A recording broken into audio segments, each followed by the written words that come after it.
Before we begin, I need you to understand something. This isn't a story about a mineral or a medicine or a curious entry in the annals of early science. This is a story about risk, about how human beings have always reached for survival with hands trembling between hope and danger.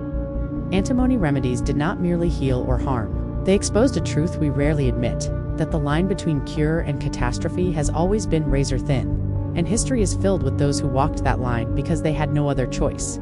Civilizations rose on fragile foundations of health, and they often collapsed when their cures proved as lethal as their diseases. Lives were destroyed, societies were reshaped. Beliefs about the human body were rewritten through centuries of experimentation with a toxic, glittering substance that was never meant to be consumed. And yet, for thousands of years, people swallowed it, brewed it, inhaled it, and injected it into their desperate bodies. Antimony became a symbol of survival, but one coated in poison. What you're about to hear is not simply the history of antimony. It's the history of every moment when humanity asked a dangerous question. What if this works?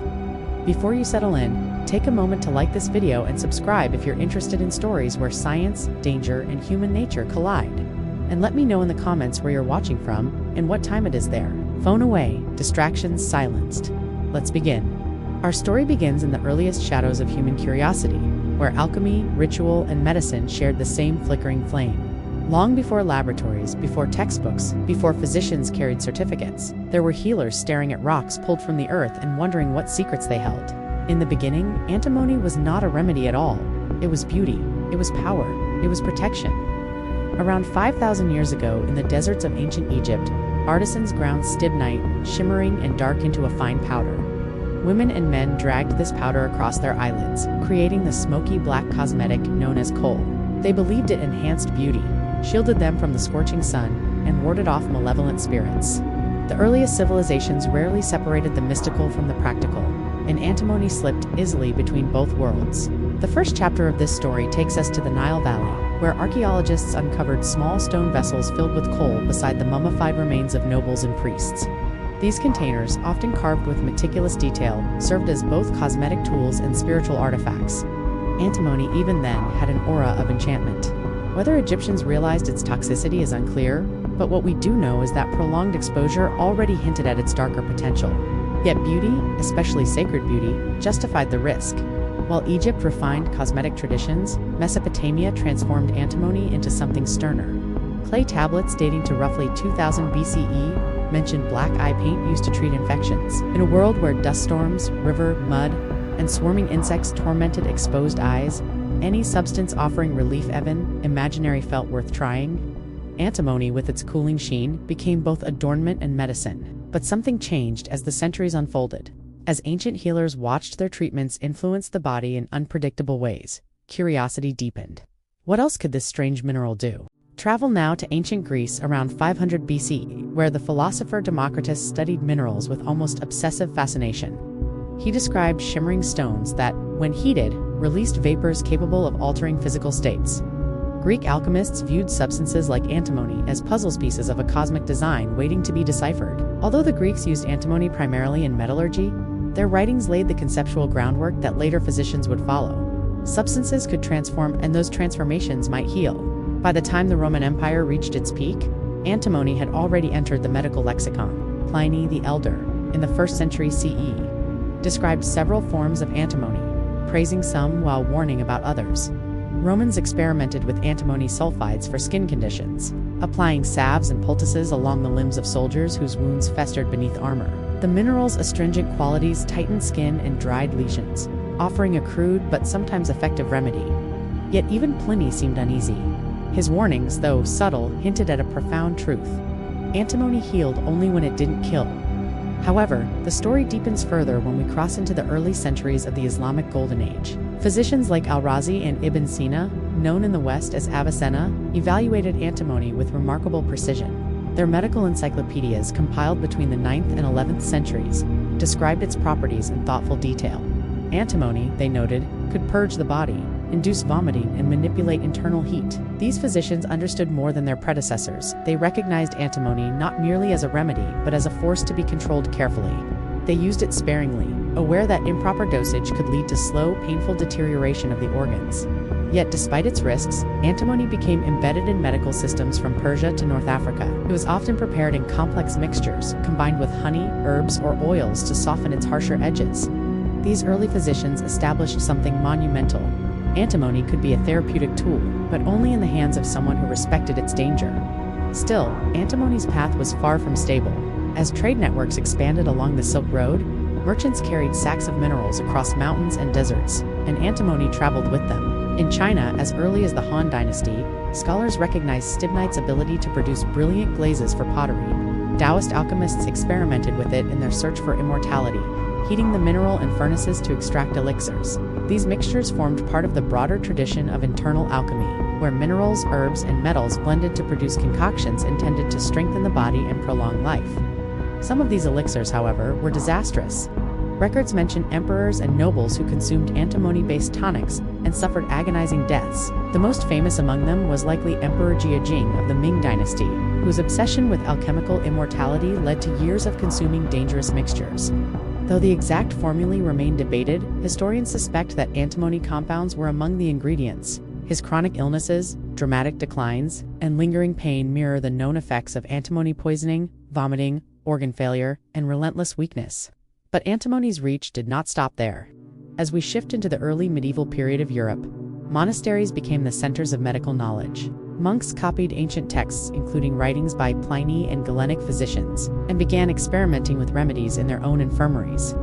Antimony, with its glittering appearance, baffled them. They observed its purgative effects and wondered whether its violent reactions inside the body might cleanse the soul as well as the flesh.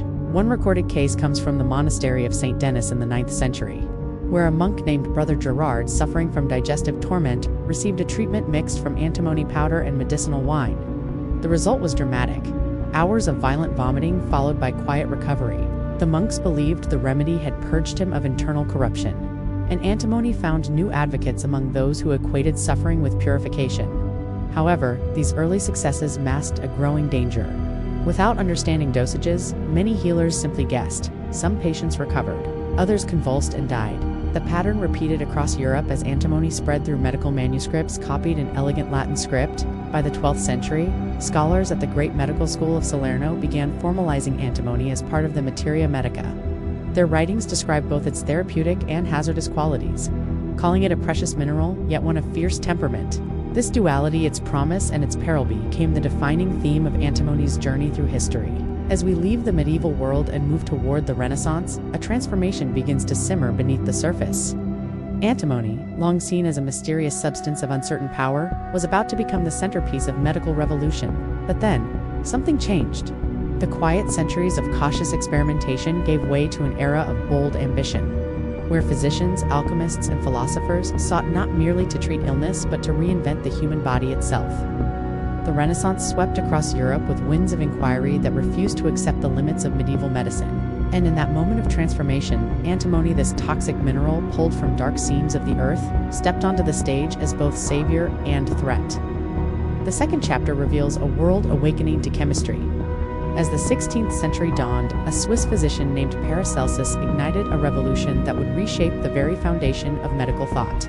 Born Theophrastus von Hohenheim in 1493, Paracelsus rejected the doctrines that had ruled European medicine for over 1,000 years. He believed that disease was not an imbalance of humors but a poisoning of the body and invasion of harmful substances requiring targeted remedies. And because he understood illness as a chemical event, he sought chemical cures. Among the substances he championed, none was more controversial than antimony. Paracelsus insisted that the dose determined the poison. In small amounts, he argued, antimony could purge the body of harmful agents. In larger amounts, it killed. For the first time, someone articulated the principle that danger could be harnessed, not avoided. Not feared, but shaped into medicine by careful hands. This idea captivated a generation of physicians hungry for new tools and new theories. However, the medical establishment recoiled. Chemical medicine threatened traditions rooted in Galen and Hippocrates, and antimony became the focal point of a bitter intellectual war. Universities banned its use. Physicians denounced it. One theologian even declared that antimony had been placed in the earth by the devil to tempt humankind into self-destruction. Yet Paracelsus persisted, and his followers carried his ideas across Europe. By the early 1600s, chemical remedies, once dismissed as dangerous alchemical nonsense, entered mainstream practice, and antimony was their champion. Moving into the 17th century, the world would never be the same after a remarkable discovery in France: antimony wine. This concoction, first prepared by distilling wine with antimony compounds, induced powerful vomiting and purging. Physicians believed it expelled toxins, cleansed the blood, and restored balance to the body. Patients often experienced a terrifying yet strangely hopeful transformation. After hours of violent sickness, some recovered with renewed vigor. The remedy became a sensation, celebrated, feared, and sought after by thousands. But antimony had a shadow. In 1650, French medical debates reached a breaking point. The Faculty of Medicine in Paris had outlawed antimony, calling it a threat to public safety. Supporters of the remedy, however, argued that antimony saved lives where traditional methods failed. The conflict erupted into what historians now call the Antimony War. Physicians exchanged accusations, denounced one another in public pamphlets, and risked their careers over the right to prescribe a toxic mineral. The turning point came with a single dramatic event. Louis XIV, the young king of France, fell gravely ill in 1658. His physicians, desperate and divided, argued over every treatment. Finally, one doctor administered vin d'antimony wine. The king survived. His recovery, whether coincidental or genuine, became the most powerful advertisement for the remedy in history. In 1666, the Parliament of Paris officially lifted the ban. Antimony had won. While France embraced chemical purgatives, Germany transformed antimony in a different direction. Andreas Libavius, a pioneering chemist, studied mineral reactions and controlled furnaces, documenting precise methods for refining antimony. His textbooks, widely circulated during the early 1600s, offered instructions for producing antimony salts, oxides, and compounds used in both medicine and metallurgy. Libavius treated chemistry as a discipline grounded in observation and reproducibility, stark contrast to the mystical traditions of alchemy. Through his work, antimony crossed from mystery into science. However, the real leap occurred when chemists discovered something extraordinary: metallic antimony. By heating stibnite with iron, they produced a dazzling silver-white metal with remarkable hardness and a crystalline structure that fascinated scholars. Metallurgists used it to strengthen alloys, and physicians speculated whether the purified metal held different properties from its mineral form. This curiosity led to one of the strangest medical inventions in history: the everlasting purging pill. A small sphere made of nearly pure metallic antimony, swallowed whole, passed through the body, triggered violent purging, and emerged intact. Some families passed a single pill down through generations. The same piece of metal consumed hundreds of times, delivering the same miserable but effective result. It was the perfect symbol of the era's contradictory beliefs: faith in chemical power, paired with naive confidence that danger could be tamed. But while Europeans refined chemical therapeutics, the Islamic world continued to develop more nuanced approaches. Persian physician Muhammad Bakir Sabzevari described antimony preparations that were carefully calcined to reduce toxicity. Indian medical traditions experimented with coal formulations using purified antimony sulfide to treat eye infections. Across the Ottoman Empire, surgeons blended antimony with herbal compounds to disinfect wounds. These cultures valued precision. They recognized that too much antimony could destroy the very organs it intended to heal. Yet the Renaissance was not solely a story of scientific growth, it was also a story of ambition, fear, and unintended consequences. As printing presses spread across Europe, medical books circulated widely, blending scholarly research with speculation. Some healers promoted antimony as a universal panacea, while others blamed it for rising death rates among the sick. The mineral's dual nature, miracle on one page, poison on the next, created confusion that would linger for centuries. And then came the Enlightenment. By the early 1700s, Enlightenment physicians sought to replace superstition with reason, and chemical remedies were forced to defend themselves in newly rigorous trials. Antimony endured. In fact, it flourished. French military physicians used antimonial powders to treat dysentery among soldiers in colonial campaigns. The remedy spread rapidly across European armies, carried in leather pouches beside musket balls and hardened bread rations. The second chapter of our story, however, ends with a twist that foreshadows darker consequences. As antimony gained acceptance, new chemical processes emerged that produced far more potent compounds, especially tartar emetic. A powerful antimony tartrate developed in the 1700s. Physicians hailed it as revolutionary. It induced vomiting with reliable speed. It treated fevers. It expelled parasites. It served as a stimulant, a sedative, and a violent purifier of the entire digestive system. But this new power came at a price. Tartar emetic was not merely strong, it was deadly. One miscalculated dose could stop the heart, Despite the risks, doctors across Europe and the Americas relied on it. From noble households to colonial settlements, from battlefield hospitals to urban infirmaries, antimony tartrate became one of the most widely used medicines of its age. Optimism soared. So did the death toll. Yet the world marched forward, propelled by scientific curiosity and human desperation. The Renaissance had transformed antimony from a mystical artifact into a scientific tool. The Enlightenment strengthened its grip on medical practice. Antimony remedies had become indispensable. But as we approach the 19th century, a shadow stretches across the storyline. Industrialization, global expansion, and increasingly aggressive medical philosophies will soon collide with antimony's toxic nature in catastrophic ways. What happened next would shock the world. And it is in that collision of ambition and danger that the third act of our story begins. What happened next would shock the world. As the 19th century unfurled an age of thundering factories, expanding empires, crowded cities, and evolving science, antimony stepped into a new, more perilous role. It was no longer a mysterious mineral of alchemists, nor a purgative champion of Renaissance physicians. It had become a backbone of medical treatment across continents, a substance prescribed with confidence and swallowed with trust. And as its use expanded, so did the scale of the devastation it left behind. This chapter of the story is darker, more intimate, and far more tragic. For now, we move into an era where science advanced faster than wisdom, where medical enthusiasm eclipsed caution, and where antimony, this glittering toxic element, found its way into hospitals, battlefields, pharmacies, and the fragile bodies of millions. Tartar emetic, that potent antimony tartrate forged in Enlightenment laboratories, had become the most powerful purgative known. Physicians believed it could cleanse any illness, fevers, infections, digestive disorders, and even mental disturbances. Its popularity soared, but beneath the celebration, a silent catastrophe unfolded. How did this happen? Why didn't anyone stop it? The answers lie in the crisis that took shape across the 1800s and early 1900s. We begin with a series of tragedies, human stories that illuminate the scale of the crisis. In 1815, in a small English village, a young apothecary named Samuel Withers prepared a tartar emetic solution for a local farm girl suffering from fever. The family trusted him. They had known him since childhood, but he misread the tiny Roman numerals on the prescription. He gave her nearly 10 times the recommended dose. By morning, she was gone. Her death became one of the earliest documented fatal poisonings from antimony tartrate in the British Medical Archives. It would not be the last. Across Europe, the stories multiplied. Victorians lived in an era obsessed with purifying the body. The belief that illness could be expelled through vomiting or purging fueled extravagant use of antimony-based medications. Newspapers occasionally reported sudden deaths, but most tragedies remained hidden inside modest homes and overworked infirmaries.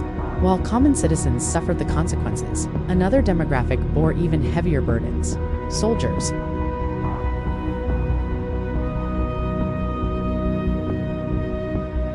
On the battlefields of the Crimean War, physicians used tartar emetic to treat dysentery, typhoid, and infections.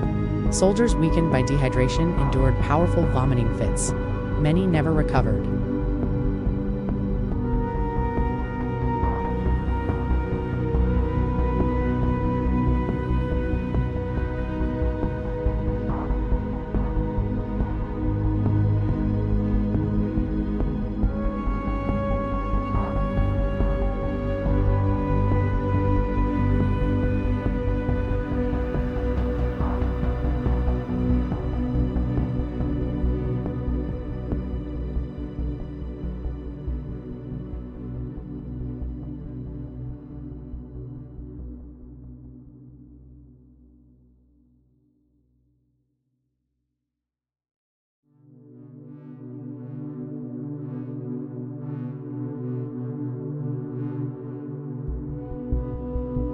The scale of military suffering from antimony was never officially quantified, but historians now estimate that thousands of fatalities labeled as disease. Complications were likely triggered or accelerated by antimony treatment. And yet the crisis spread beyond armies and homes, because antimony seeped into factories. As industrialization intensified, antimony became essential to manufacturing flame retardants, pigments, enamels, and textiles. Workers in smelting plants inhaled fine antimony dust that damaged their lungs. In France, Britain, and the United States, factory physicians recorded alarming symptoms among workers: persistent vomiting, chest pain, numbness, and staggering fatigue. One 1874 report from a Glasgow foundry described men turning pale blue from chronic antimony exposure. Laborers collapsed at their stations, coughing blood. The employers blamed poor nutrition. The reality was poisoning. Even more disturbing were the children exposed to antimony in consumer goods. Textile manufacturers used antimony compounds to fix dyes in clothing, turning vibrant Victorian garments into hidden hazards. Infants wearing chemically treated fabrics sometimes developed rashes and fevers. Physicians blamed teething, household drafts, or bad milk, but modern toxicology points directly to antimony residues. And then came the era of patent medicines. From the 1850s through the early 20th century, bottled cures, powdered tonics, and secret remedies flooded global markets. Many of them included antimony. Labels promised relief from headaches, colic, constipation, melancholy, and even alcoholism. Traveling salesmen offered elixirs infused with tartar emetic, marketed with names like Purifier of the Blood, Physic of Life, and Dr. Lawrence's celebrated restorative. People swallowed these concoctions believing they were gentle tonics, unaware that each dose carried enough antimony to weaken the heart. Without regulation, the dosages varied wildly. Some batches were mild, others were lethal. One notable example occurred in 1901, when a patent medicine sold in New York caused dozens of cases of severe poisoning before it was pulled from shelves. Investigators discovered astonishing antimony concentrations far beyond therapeutic ranges. While the crisis grew, scientific awareness lagged behind. Why? Because antimony poisoning mimicked common illnesses: diarrhea, fever, exhaustion, heart failure. Its signature symptoms blended seamlessly with cholera, influenza, and typhoid. Physicians rarely recognized its role, misattributing deaths to natural causes. Antimony remained invisible even as it destroyed lives. But the turning point arrived with a wave of scientific inquiry in the late 1800s. As modern pathology emerged, researchers began isolating antimony's effects on organs. Autopsies revealed heart tissue weakened by chronic exposure. Laboratory experiments on animals demonstrated lethal doses with precision. Toxicologists identified patterns: slow deterioration of cardiac function, degeneration of liver and kidney tissue, collapse of the digestive system. In 1890, German chemist Rudolf Kobert warned that antimony tartrate should never be administered without strict supervision. Many dismissed him, but his warnings marked the beginning of a long and difficult reevaluation. Yet even as medical professionals hesitated, global crises accelerated the problem. During the cholera outbreaks of the late 19th century, antimony's use increased dramatically. Some physicians believed vomiting treatments could expel early-stage infection. In India, where cholera ravaged communities under British colonial rule, antimony remedies became widespread. Records from Calcutta hospitals show both dramatic recoveries and catastrophic deaths. Colonial medical officers defended its use, while local practitioners raised alarms. But millions of lives were at stake, and desperation overshadowed caution. The story repeated during pandemics of influenza, where antimony was administered to reduce fever and clear the chest. Many patients improved temporarily only to suffer fatal relapses, their weakened hearts unable to withstand the strain.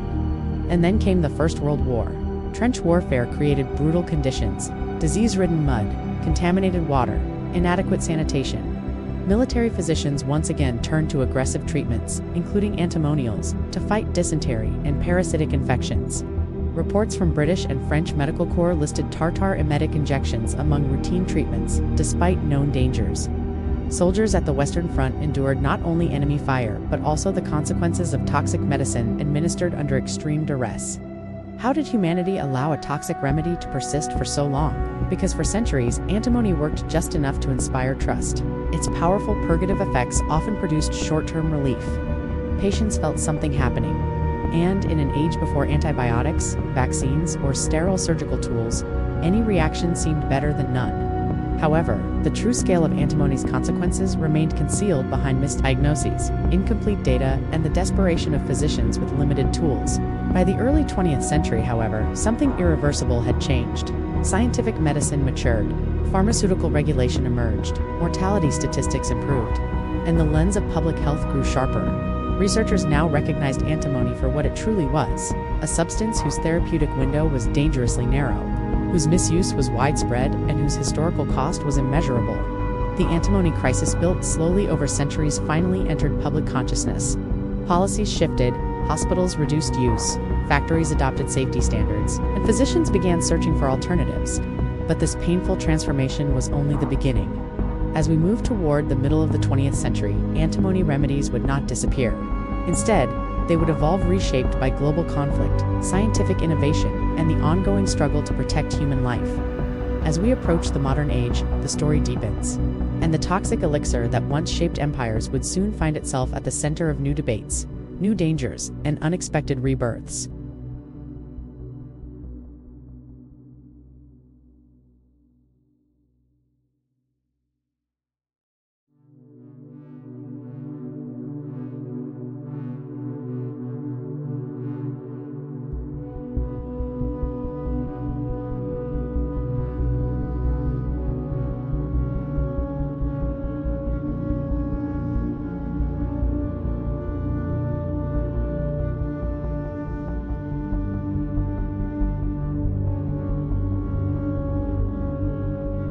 This act begins in the 1960s, a period defined by rapid change.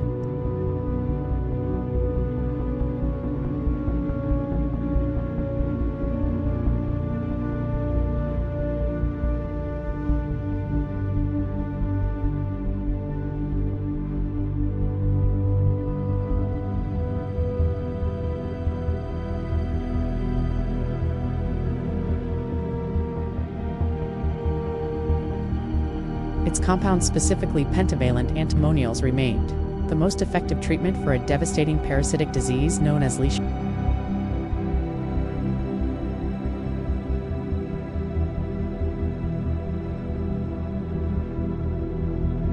Modern pharmaceuticals struggled against it, but antimony derivatives, refined and carefully dosed, repeatedly proved successful.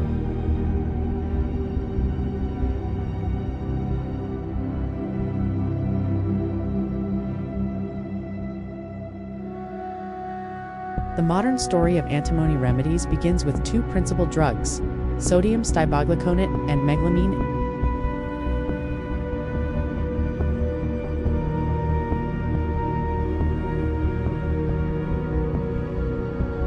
By the 1970s, these medications became essential tools for the World Health Organization and humanitarian organizations fighting neglected tropical diseases. But while scientific precision replaced guesswork, the shadow remained. Even in modern formulations, antimony carried toxic potential. Patients receiving intravenous antimony treatments often endured side effects: muscle pain, liver inflammation, cardiac arrhythmias. Doctors monitored heart rhythms closely during infusions, knowing that even small miscalculations could trigger deadly complications.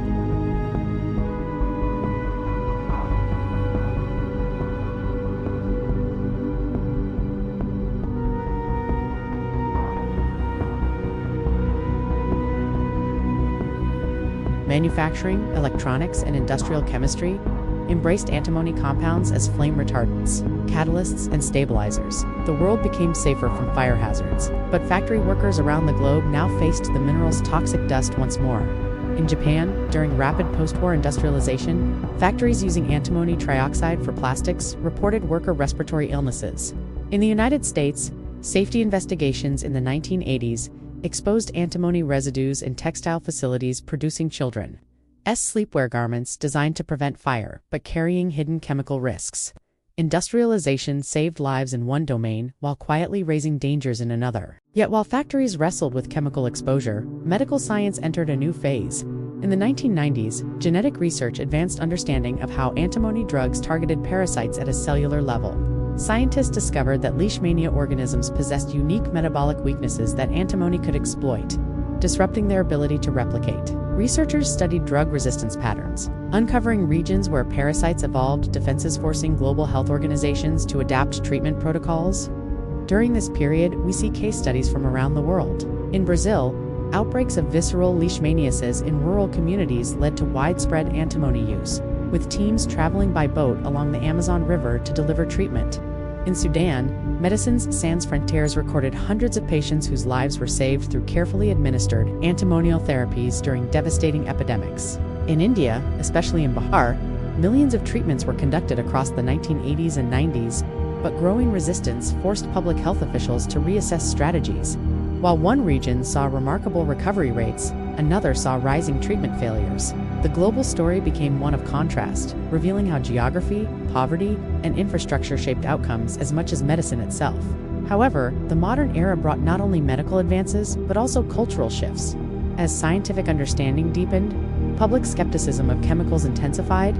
Movements in the 1970s and 80s questioned industrial toxins, fertilizers, food additives, and pharmaceuticals.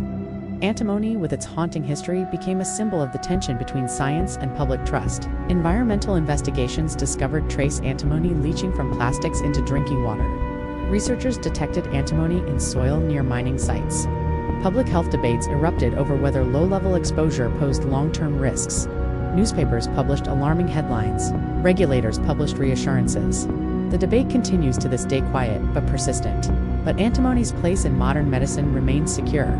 Despite its toxicity, despite its controversial past, antimony continued to save more lives than it endangered. The world had simply learned to handle it with respect, precision, and oversight. As the century edged toward the new millennium, something profound occurred. Medical science began developing alternative treatments for Leishmaniasis liposomal amphotericin B, miltefosine combination therapies that promised safer and sometimes more effective outcomes. Yet even then, antimony drugs remained the primary treatment for vast regions of the world, especially low-income countries where cost and accessibility limited newer options.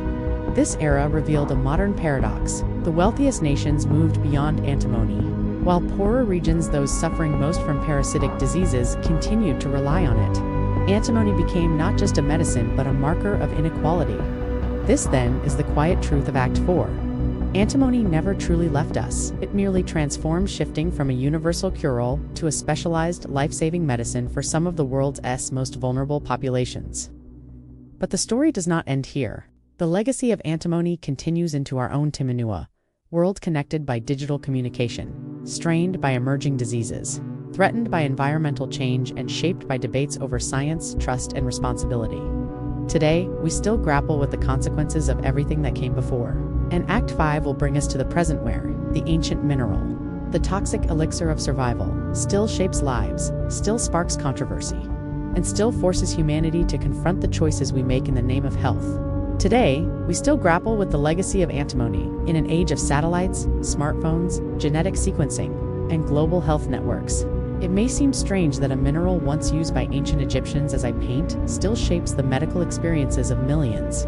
Yet here we stand, 21st century humanity, trying to balance the same dilemma our ancestors faced. How do we harness a dangerous substance without letting it harm us? This final chapter guides us through the contemporary world where science is sharper, data is deeper, and awareness is global. And still, antimony remains an active, complicated, and often controversial player in medicine and industry. At the start of the 2000s, antimony-based medications were still the frontline treatment for leishmaniasis across more than 80 countries. World Health Organization records estimate that 700,000 to 1 million new cases of leishmaniasis occur annually, with tens of thousands of deaths. For many of these patients, especially in rural regions of East Africa, India, Bangladesh, Brazil, and the Middle East, antimony remains their only accessible option. Current medical statistics reveal why. Liposomal amphotericin B, a safer alternative, is expensive of hunt to costly for national health programs. Miltefosine, the first oral drug for leishmaniasis, faces problems with resistance and teratogenic risks. Combination therapies, though effective, require structured medical systems. So, antimony endures. It is not the best treatment. It is not the safest treatment. But in many regions, it is the treatment that exists. Modern physicians describe the process with sobering clarity. Patients receive daily injections for 20 to 30 days. Nurses monitor heart rhythms every few hours. Blood tests track liver and kidney strain. Side effects: nausea, fatigue, joint pain remain common companions. And yet, for many, the alternative is death. Contemporary debates question whether the world has done enough to replace antimony. Some argue that pharmaceutical innovation prioritizes profitable markets, leaving rare diseases neglected. Others point to structural issues: poverty, conflict, limited infrastructure that slow the adoption of new therapies. Advocacy groups campaign for broader access to safer drugs, while researchers continue to study antimony's mechanisms, hoping to reduce toxicity or improve efficacy. But while medicine continues its slow transformation, antimony has found new relevance in environmental science, industrial regulation, and global safety standards. In 2007, scientists identified antimony leaching from polyethylene terephthalate PET plastics, the material used in billions of water bottles worldwide. The levels were low, far below acute toxicity thresholds, but the discovery sparked public concern. Studies throughout the 2010s measured antimony accumulation in bottled water exposed to heat during shipping. Regulators responded with monitoring programs, though the debate over long-term exposure remains unsettled. At the same time, antimony mining regions, particularly in China, Bolivia, Tajikistan, and South Africa, became focal points for environmental research. Investigations revealed soil contamination, river pollution, and bioaccumulation in local food chains. Climate change further complicated these issues, altering patterns of dust, transport, and water contamination. Communities living near mines or smelters continue to experience elevated health risks, prompting demands for cleaner practices and tighter controls. In modern manufacturing, antimony trioxide remains one of the world's most widely used flame retardants. It prevents millions of household fires annually by slowing the ignition of plastics, electronics, upholstery, and textiles. Yet this benefit brings trade-offs. Workers in manufacturing plants must adhere to strict protective protocols, while consumer safety agencies conduct continuous risk assessments. Antimony sits at the center of a broader conversation about balancing industrial necessity with human safety. But perhaps the most revealing aspect of the contemporary period is cultural. Antimony has become a symbol of the complicated relationship humanity has with chemicals, from fear to trust, from reliance to rejection. Environmental documentaries warn viewers about hidden toxins. Medical journals emphasize careful dosing and risk assessment. Policy debates unfold around the role of legacy minerals in a sustainable future. And in all these conversations, antimony appears as both cautionary tale and indispensable tool. Recent events from the 2010s and 2020s demonstrate this duality. Outbreaks of visceral leishmaniasis in Sudan and Brazil required mass deployment of antimonial drugs, saving thousands of lives. Industrial fires in Europe and Asia highlighted the importance of flame retardants, many of which relied on antimony compounds to slow ignition. Environmental agencies in Canada, the EU, and the US updated drinking water and soil safety thresholds for antimony based on new toxicological research. Researchers developed experimental antimony nanoparticles, exploring potential applications in imaging, cancer therapy, and advanced materials, reviving debates about safety and ethics. Even now, new questions emerge. If we replace antimony in industry, which chemical becomes the substitute, and is it safer? If we abandon antimony in medicine, who bears the cost while new treatments remain inaccessible? And how does the world reconcile with a mineral that has both saved lives and cost lives for more than 4,000 years? We live in a moment of reflection where humanity must decide how to carry the weight of antimony's legacy into the future.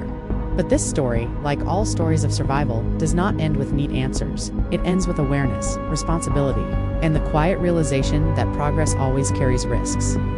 Let us now step gently into our closing reflection.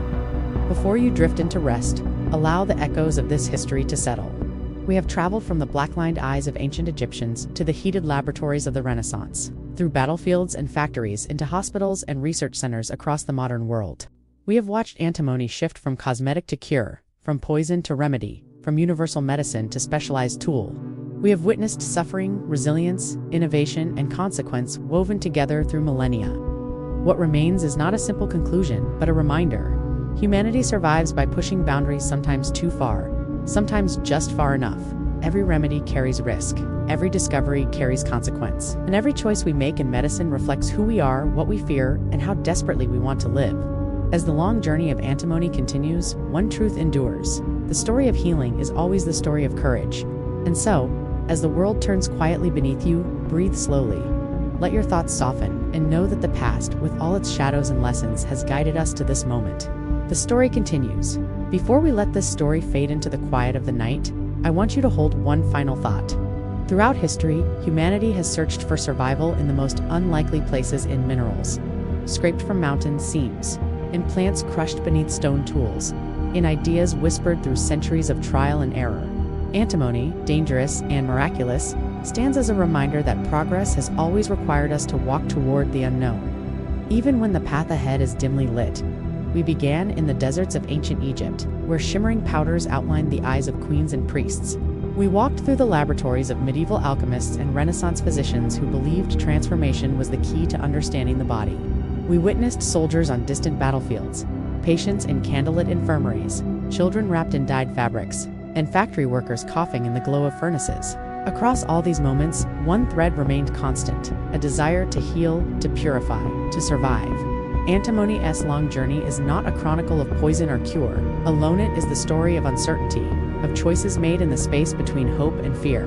It reflects the willingness of people to trust in remedies they barely understood because the alternative was suffering, and it shows us how knowledge painfully earned gradually transforms danger into wisdom. Tonight, as you rest, think of the countless lives touched by this mineral, the ones saved, the ones lost, the ones who never knew the name of the substance coursing through their veins.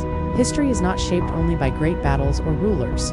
It is shaped by fragile human bodies, by remedies swallowed in desperation, by small decisions that ripple across centuries. Antimony reminds us that healing is not a straight path. It is a winding, imperfect journey, filled with mistakes that become lessons, and lessons that become foundations for the future. In its shimmering surface, we glimpse the truth of our own nature, resilient, curious, flawed, but always striving toward life.